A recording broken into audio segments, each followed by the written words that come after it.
Okay, pag-usapan na kagad natin to kasi medyo tampakan. 106-75. It was a no-match game.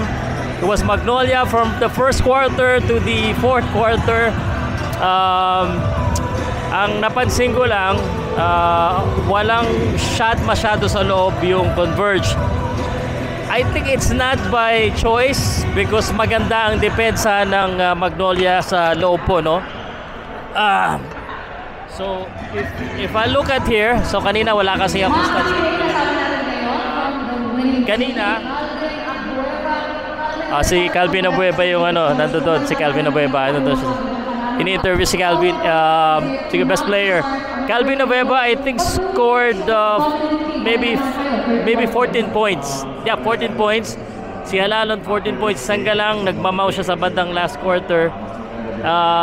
But the story of the game is basically the Magnolia hotshot just pounding it inside and shooting, obviously shooting better with 52%. Tapos yung Converge, ang pangit.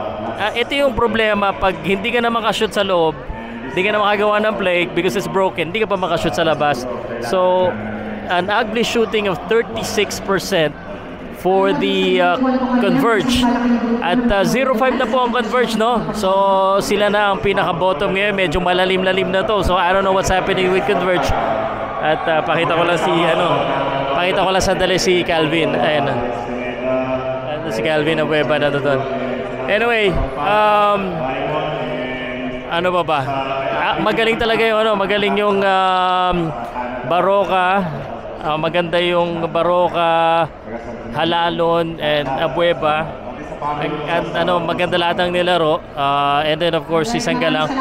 Well, I mean it's simple. It's simple, guys. Talagang no match ang Converge ngayon.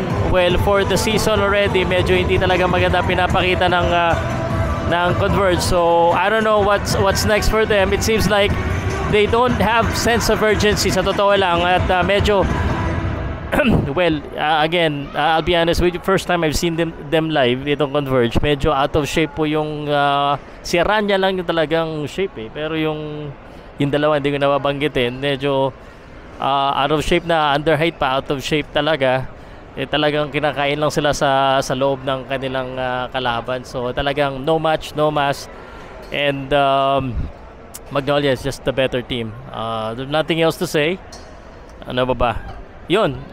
This is my first time watching here dito sa Ninoy Aquino Stadium. Ang bilis ng tao mawala. So I'm just gonna show you the place. So yan. Wala kagad yung mga tao. So that's my opinion on this game. So I'll see you again, guys. And abangan nyo yung behind the scene vlog, yung parang movie clip ng lahat ng to. Tama, guys. Ginebra versus Magnolia sa Smart Araneta. Sa pagkitaas yata ng ng All-Star.